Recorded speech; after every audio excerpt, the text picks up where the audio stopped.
విశాఖపట్నం అధ్యక్షునిగా నేను జాయిన్ అయిన 1 వీక్లోనే నాకు అవకాశం కల్పించినందుకు కళ్యాణ్ గారికి, నాగబాబు గారికి, అలాగే మనోహర్ గారికి నేను మనస్ఫూర్తిగా ధన్యవాదాలు తెలియజేస్తున్నాను. కళ్యాణ్ గారి యొక్క నమ్మకాన్ని నేను ముందు చేయకుండా విశాఖపట్నంలో పార్టీని బలోపేతం చేయడానికి నేను శక్తివంతంగా కృషి చేస్తానని, ఆయన అంచనాలకు మించి వర్క్ చేస్తాను.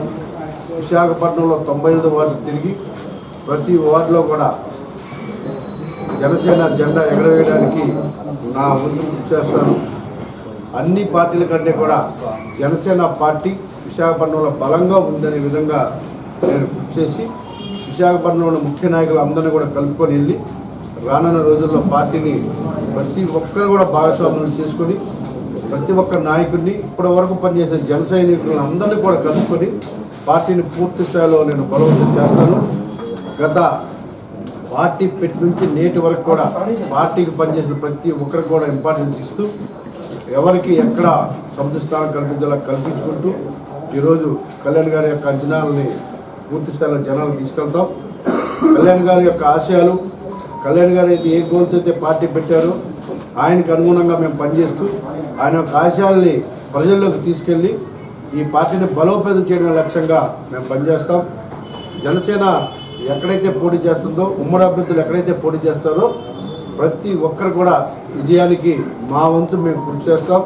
రాష్ట్ర వ్యాప్తంగా ముఖ్యంగా ఉత్తరాంధ్ర అంతా కూడా తిరిగి మరి పార్టీని బలోపేతంతో పాటు రేపు నిలబెట్టిన ప్రతి అభ్యర్థిని గెలిపించడానికి మేము అందరం కూడా కృషి చేస్తామని చెప్పి తెలియజేస్తూ ఉన్నాం. విశాఖపట్నం అభివృద్ధికి ఏ విధంగా ప్రణాళికలు చేయాలి, విశాఖపట్నం ఏ విధంగా అభివృద్ధి ఆల్రెడీ ప్రకృతి వైపరీత్యం అంటే ప్రకృతి పరంగా చూసుకుంటే దేశంలోనే నెంబర్ 1 సిటీ విశాఖపట్నం.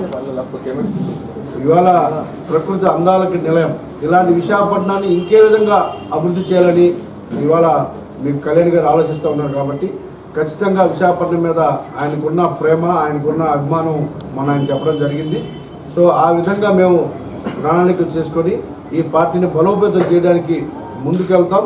మీ అందరి సహారం కూడా, మీడియా సహారం కూడా, మాకు ఎక్కడ చిన్న చిన్న మిస్టేక్ జరిగినా మీరు మా దృష్టికి తీసుకొచ్చి ప్రజలకే మనం సర్వీస్ చేయాలి, ప్రజల వెంట మనం ఉండాలి. కాబట్టి ఆ విధంగా మీరు కూడా కొన్ని సలహాలు ఇచ్చి మమ్మల్ని ముందుకు తీసుకెళ్ళి మీరు కూడా భాగస్వాములు అవ్వాలని నేను మనస్ఫూర్తిగా కోరుకుంటున్నా. మరి ఈరోజు విశాఖపట్నం సంబంధించి జగన్మోహన్ రెడ్డి గారు చెప్తా ఉన్నారు, ఎయిర్పోర్ట్ అని అయిపోతుందని, లేకపోతే అయిపోతుంది. ఇంకా ప్రస్తుతం నాకు తెలిసి ప్రస్తుతం ఉన్న పరిస్థితులు అయితే ఈ గవర్నమెంట్ ఉండగా ఇవి కూడా అయ్యే పరిస్థితులు లేవు. ఖచ్చితంగా రేపు ఉమ్మడి ప్రభుత్వం రాబోతూ ఉంది.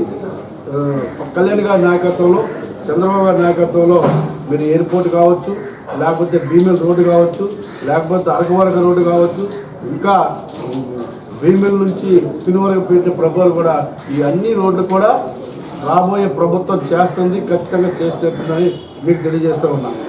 ఇకపోతే విశాఖపట్నం సంబంధించి మీకు చెప్పా, చాలామంది మన ప్రెస్ మీట్లో కూడా చెప్పారు, చాలామంది జాయినింగ్ ఉన్నారు. ఖచ్చితంగా జనసేన పార్టీ బలోపేతానికి పండుగ తర్వాత ప్రణాళికను తయారు చేసుకొని వైఎస్ఆర్ కాంగ్రెస్ పార్టీ ఖాళీ చేస్తున్నామని నేను చెప్పడం జరిగింది. ఖచ్చితంగా ఎటువంటి డౌట్ లేదు, 100కి 100% మేము అది చేసి తీరుతామని చెప్పి తెలియజేస్తూ ఉన్నాం. ఇవాళ ఎవరో ఇప్పుడే ఒక ప్రెస్ సోదరులు అడిగారు, జీవి గారిని రేరా చైర్మన్గా చేస్తున్నారు అని. మరి నాకు కూడా తెలీదు, మరి చేస్తున్నారేమో ఆయన. ఎందుకంటే ఆయనకి ధనంజయ రెడ్డి గారు మంచి ఫ్రెండ్. నాకు ధనంజయ రెడ్డి గారు ఎవరికి మంత్రులు కూడా ఎవరు అపాయింట్మెంటు, నేను ఏం చెప్తే చేస్తాడు.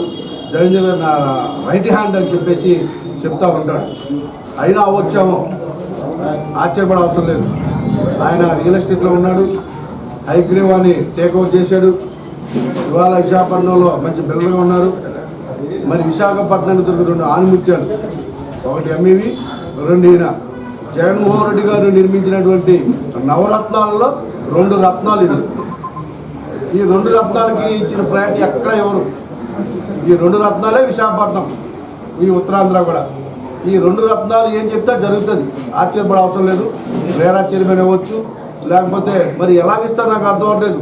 ఒక సందర్భంలో పెద్ద విజయసాయి రెడ్డి గారి దగ్గర అప్పుడు ఉన్నటువంటి బిల్డర్ కాశీ విశ్వనాథ్ని జాయిన్ చేసుకోమంటే ఈ వీసీ గారు, మాజీ వీసీ గారు ప్రసాద్ రెడ్డి గారు ఒక మాట అన్నారు నన్ను ఆయన ముందే. కాశీ గారు జీవి గారు రైట్ హ్యాండ్, వీళ్ళిద్దరు గంటా గారి బినామీలు అన్నారు. మరి ఇవాళ జీవి గారు మరి గంటా బినామీ కాదా? ఇవాళ అదే ఆయన ఉన్న మాటలే కదా, వాళ్ళిద్దరు ఒకటే అన్నారు కదా. అంటే ఏంటి అర్థం? 10 రోజుల తర్వాత ఈయన దగ్గరికి వెళ్ళే వరకు బినామీలు కాకుండా అయిపోయారు. అంటే దాని అర్థం ఏంటి? వీసీ గారు ఏ విధంగా ఇన్వాల్వ్ అవుతున్నారు రాజకీయాల్లో? ఇదే కాశీ వాళ్ళకి టీడీపీ బినామీలు, ఈయన కూడా బినామీ అన్నారు. మరి ఇవాళ ఆ బినామీకి ఏ విధంగా రేడా ఇస్తారు? మీ నోటితో చెప్పారు కదా, నేనే సాక్ష్యం. ఇదే ప్రసాద్ రెడ్డి గారు వాళ్ళిద్దరి గురించి ఆ మాట్లాడినారు. మరి అలాంటి వ్యక్తులకి ఇవాళ ఎలా ఇస్తున్నారు వేరా?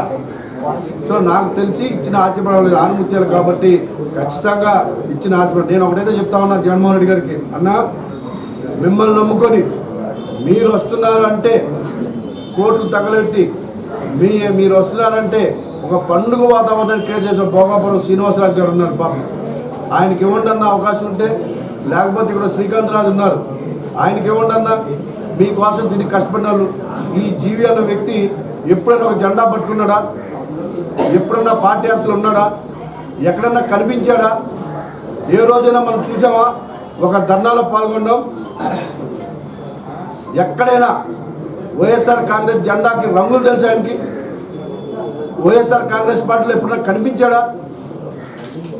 ధనంజయ రెడ్డి గారి దగ్గరికి వెళ్ళడము, విశాఖపట్నం రావడం, సీఎంఓకి రావడం, విశాఖపట్నం, అలాంటి వ్యక్తులకి ఇస్తే ఆ పార్టీలో ఉన్న నాయకుల ఆత్మధైర్యం దెబ్బతింటుంది. ఇప్పటికే అందరూ జారిపోతూ ఉన్నారు. ఇలాంటి పనులు చేస్తే ఉన్నోళ్ళు కూడా జారిపోతారు. అలాంటి వ్యక్తుల్ని దయచేసి మీరు పొలిటికల్ పార్టీలకు ఇవ్వాలనుకుంటే అలాంటి వ్యక్తులకు ఇవ్వద్దన్నా. కష్టపడిన వాళ్ళు చాలామంది ఉన్నారు, అలాంటి వాళ్ళకి ఇస్తే ఇవాళ ఆ పార్టీ కొద్దిగా నిలబడుతుంది. లేకపోతే ఉన్నోళ్ళు కూడా పోతారన్నా. దయచేసి అలాంటి వ్యక్తుల్ని మీరు ఎంకరేజ్ చేయొద్దు.